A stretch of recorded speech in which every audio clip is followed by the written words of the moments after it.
My name is Ngenge. That's my pet name, but it's Nonhlanhla Gloria Mkhize. And in 1987, I bought that business. Its name is Mandlakayise Tradings. I named my business in my husband's name. Business is something that you do it with your hands, physically. I love it. I love it so much. We had a meeting in Hammersdale. It is where I met Patrice. And Patrice one day said, I'm working on something with Sanlam. And he said, I'm taking you on board. I had a very good appreciation of Sanlam's history and also the good work that Sanlam has done in terms of its broader upliftment, partnership, and improvement of the standards of living amongst many South Africans. Sanlam is a 100-year-old insurance business. One of the legs on which this company was built is empowerment. Initially, empowerment of the poor Afrikaans people, its real target population. But then with the changes in South Africa, also increasingly black economic empowerment and driving that. Black economic empowerment is about redress and bringing people that were excluded into the mainstream. Way back in 2003, Patrice Motsepe led a consortium that bought 8% of Sanlam for 1.3 billion. Ubuntu is the initial vehicle that Patrice set up to engage with Sanlam. And it started off as the empowerment partner of Sanlam. So Ubuntu was established to bring together individuals to be shareholders in terms of the equity that we bought. You had a company for women, a company for youth, companies that involved workers, trade unions, teachers. And we wanted all of them to be part of this investment that we made in Sanlam for the long term, and for them to benefit from the growth and success of Sanlam over many, many years. And then what in turn we did ourselves was to create Sanlam provincial advisory boards. We opened ourselves to be guided by them with the way they understand the market. So therefore, if the Ubuntu shareholders help Sanlam grow, and Sanlam's share price grows as a result of that growth, so does the Ubuntu share. My name is Lynette Mahlangu. I'm from Mpumalanga province. I'm currently employed in Department of Health, working as a pharmacist. I was called to a meeting whereby it was discussed what Ubuntu will be doing, and they were kind of looking for nominees to be part of the shareholders of Ubuntu Mpumalanga. Each was offered 1,000 shares for free. We didn't have to pay anything, and it would take about 10 years before we could get any dividends, before we could make any money. It was exciting. My thought of structuring Ubuntu the way it was done, diversifying its shareholdership to ordinary South African citizens, I think it was a great idea. It really gave people a rare opportunity. Being a shareholder in a company, it's not something so common, and it's not an opportunity that just come to you the way it came to us. Many people that participated today live in houses being paid by their shares, their kids have been educated, they started businesses, and the effects in the community are really great. The value has increased from the zero that they started off with. The value now is well in excess of 1,000 rands a share. The individuals who got the shares did very well. Their estate grew from 2 billion to over 20 billion. It changed lives massively. This piece of land is in Tweefontein. This is the piece of land that I bought with plans of developing it further. My wish and my plan is that if I can have at least 2 units parallel to each other here with some space in between for the carport, and it's a plan, it's a wish. The good thing Patrice has done, he gave us equal shares, all of us. There was no one who was saying, I've got so much, you've got so much. He gave us equal shares. as Patrice gave money to people in business, that money generates, as I'm doing in my business. I'm multiplying that money. And that money also helps the economy of South Africa. I always get these dividends. I just top up my business. Maybe I'll order a lot of stuff so that from these dividends, I can get more profits. My business, it's growing each and every day. That's my good story about UB. This is the key stuff for business. I'll call it a peace of mind. I won't sell my shares, not ever. My shares must make this Ubuntu Bottle grow and must always give my family and my kids the dividends so that they can live. You always walk tall because you know I've got something to hold on it. These are my shares. This is my peace of mind.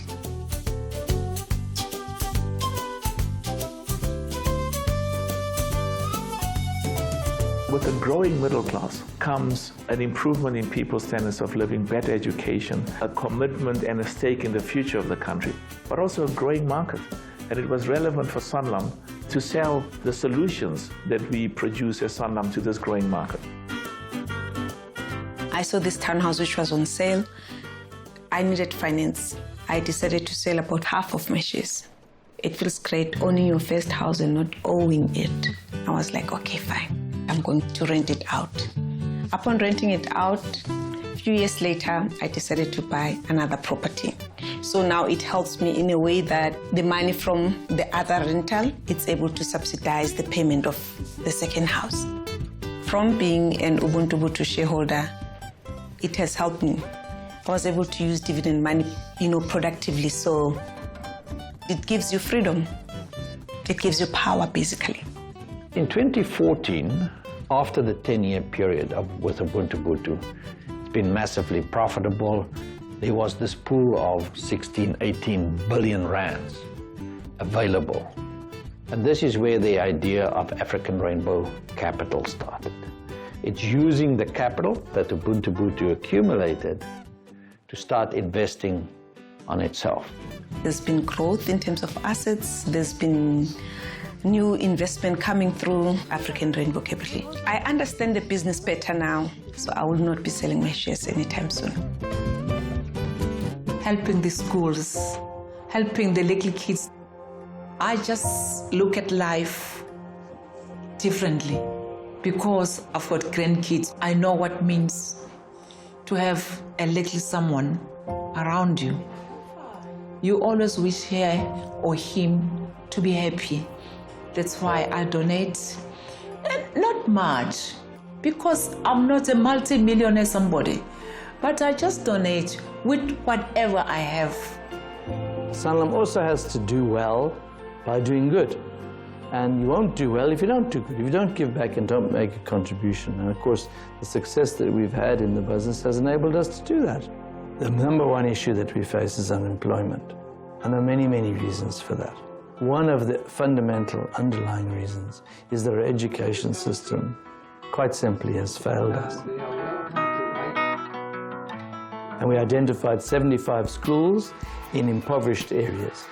And we got involved there at building the infrastructure and the ability of the school to deliver maths and science education. My name is Mr. Pompey Sukul. I'm the school principal at Dr. Makanmusri Primary. When I arrived here in 2014, I inherited a school with a serious sanitation problem. The sewer pipes were all blocked, unhygienic, unhealthy for us to work in. And I received a call from Cape Town. That is where our relationship with Sanlam has begun, fixed up all the water leaks, and now the place looks nice and clean and fresh. When I got the confirmation that Sanlam will come on board to assist us at the school, it was a dream come true. It was, my prayers have been answered. Sanlam has financed and provided workshops that our maths teachers go and attend. And these maths workshops are intense. the lessons become much more interesting for children. I can safely say that, we have right now the strongest and the best maths teachers in and around the Newlands area. Sanlam has also sponsored us 35 computers. The effect that it has had on our children in terms of academic improvements has been seen clearly.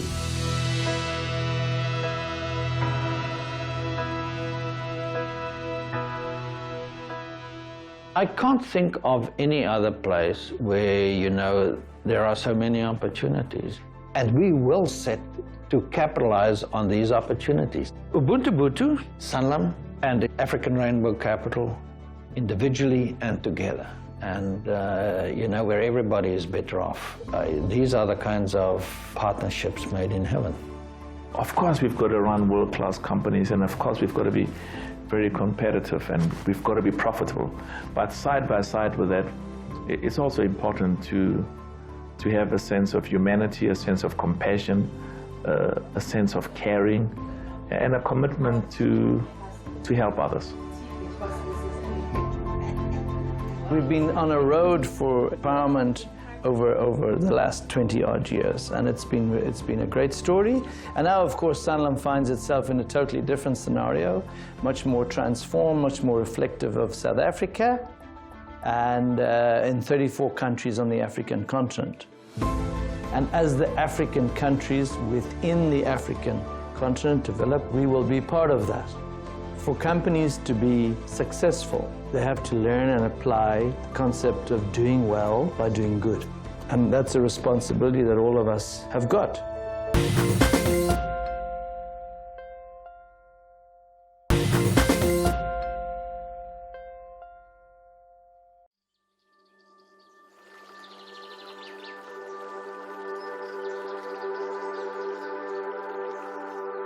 Education was always a really big part of my life because my parents didn't really have the opportunity to go study. So they'd always tell me, this is what you need to do to maybe have a better life for myself. I am studying environmental and water science at the University of the Western Cape. Coming from a really big family, it was really challenging for my parents to split their money across all of us.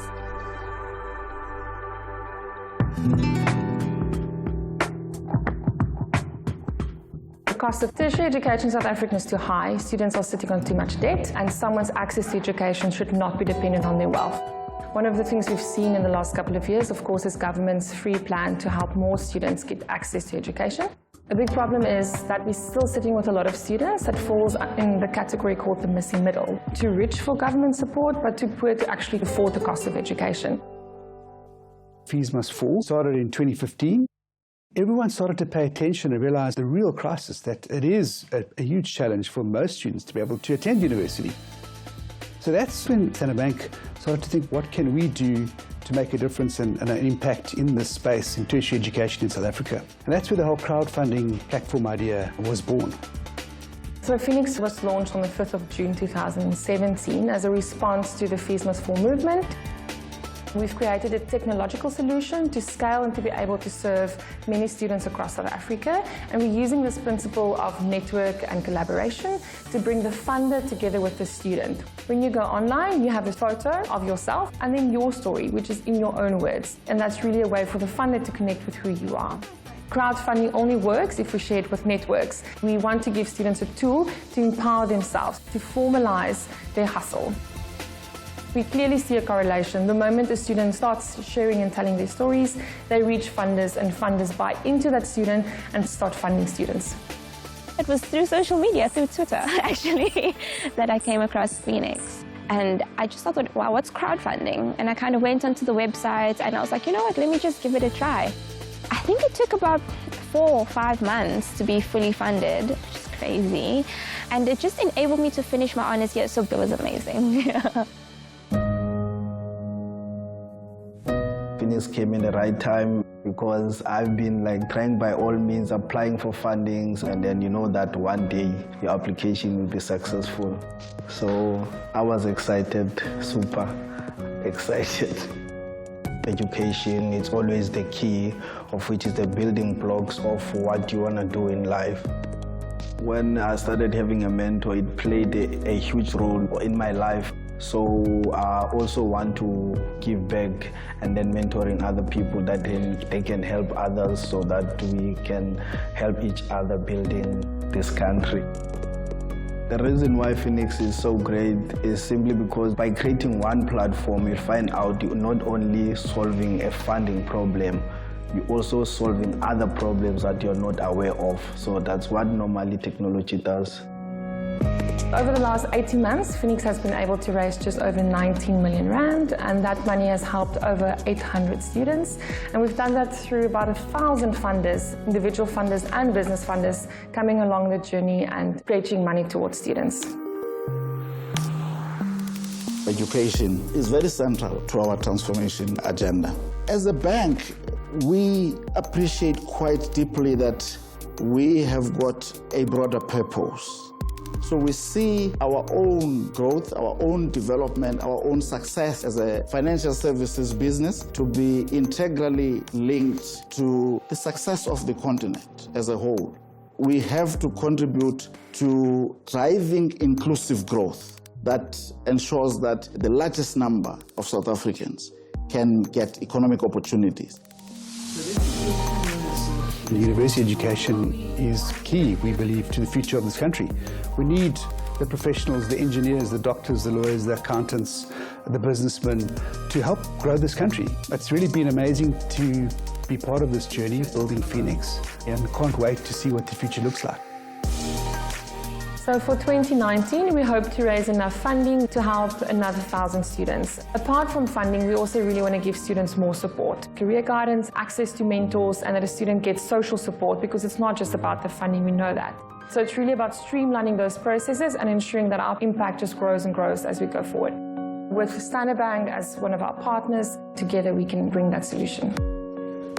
Standard Bank seeks to contribute meaningfully towards solving some of the social ills of our society in as sustainable a manner that we can then build a cohesive society, a society where everyone feels they belong.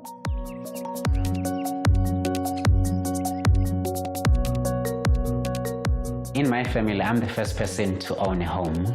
I was raised by a single mom. At first, she was not working. She was selling shoes, selling chicken just to make ends meet. She also saved some for herself to study. So she studied nursing for 2 years, and then she got a job opportunity in KZN. And then I stayed behind also because I had a scholarship for nursing, and then I was studying. So I stayed in residential while I stayed doing my community service for a year. Then I went to the CBD, Joburg. I rented an apartment there. The flat was nice, but walking outside the area where it was situated, it's a bit of a scary area. While I was still there, I was looking, I wanted a home of my own. Because the money I was paying, it was almost the same as what I'm paying for my own home now. So I wanted something that will be mine at the end of the day. The view of Joburg was just clear and lovely. And then it's closer to Joburg. This is where I want to stay because it will be very much convenient for me to travel to work. If you look at traditional urban design, going through South Africa's history, it is always based on racial and economic segregation. Close to 80% of South Africa's population cannot access home ownership. So we're trying to play in the space where there's no supply of housing.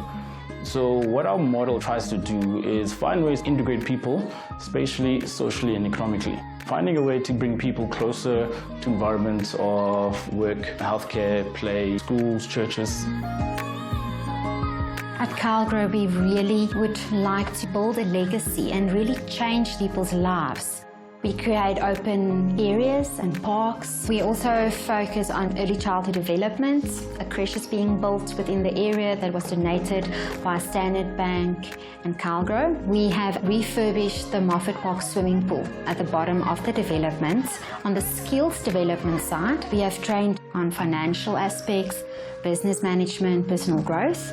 We also focus on technical skills, bricklaying, plumbing, painting, and provide learnerships and apprenticeships. And there's more to come. Here in South Hills, we maintain the garden and then we do the paving outside. And then here on the inside, We maintain the units, make sure the units are clean at all times. I'm the supervisor. Always make sure that everything is in order. The staff do everything. Actually, I don't refer them as the staff. We're a team. Training taught us a lot. It's built me as a person. It's built me as a team leader. I acquired many skills because it was about management skills, entrepreneurial skills, everything. I feel empowered. I'm not where I want to be, but I'm getting there. South Hills is our pilot to show that these partnerships can in fact work. The city made the land available for development and invited the 4 major banks to present development proposals. We needed to find a developer to come on board with us. We had been dealing with Calgro on a number of initiatives of their own. They were also ahead of the field in multiple subsidy units. So within our projects, we'll cater for people that earn less than 1,500 Rand a month, which is your RTPs, right up to people that earn probably close to 40,000-50,000 on a business model point of view. The high-end houses also subsidize the construction cost for the RTPs, ensuring that everyone kind of feels like a community. In Johannesburg, we have a backlog at the moment of 300,000 people that's on the waiting list for homes. By this development happening here, a lot of people got jobs, a lot of people could put food on the table. But most of all, by this development, a lot of people will have roofs over their heads. And to me, that's enormous that could happen in this ward. We're looking at our elderly people that's on the waiting list from 96 and 97. And with this development, I cannot express how grateful these people are when they were moved into these homes. I came here in 1952, where I get my husband.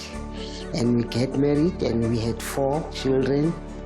Oh, that time Soweto was very good. From Soweto, we moved to go and stay in town. We had a flat there.